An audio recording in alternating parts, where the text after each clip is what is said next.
নমস্কাৰ। এই মুহূৰ্তত আহি পৰিছে এটা ডাঙৰ খবৰ। পুনৰ বাল্য বিবাহৰ বিৰুদ্ধে আৰক্ষীৰ অভিযান। চিৰাং জিলাৰ আৰক্ষীৰ অভিযানত আটক কৰা হৈছে 8জনকৈ লোকক আটক কৰিছে আৰক্ষীয়ে।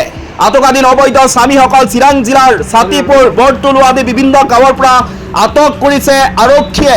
বাল্য বিবাহৰ লগত জড়িত থকাৰ অভিযোগত আটক কৰা হৈছে 8জনকৈ ব্যক্তিক আটক কৰিছে আৰক্ষীয়ে।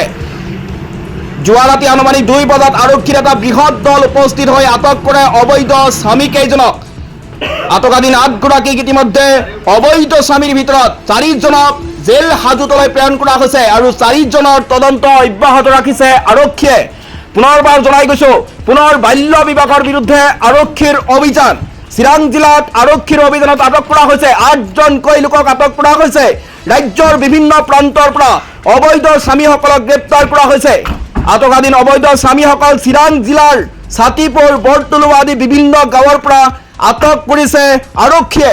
বাল্য বিবাহৰ লগত জড়িত থকাৰ অভিযোগত আটক কৰা হৈছে 8জনকৈ ব্যক্তিক আটক কৰিছে আৰক্ষীয়ে।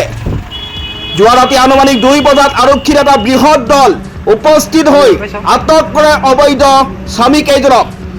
আটকাধীন 8গৰাকী অবৈধ স্বামীৰ ভিতৰত ইতিমধ্যে 4জনক জেল হাজতলৈ প্ৰেৰণ কৰিছে আৰু 4জনৰ তদন্ত অব্যাহত ৰাখিছে আৰক্ষীয়ে।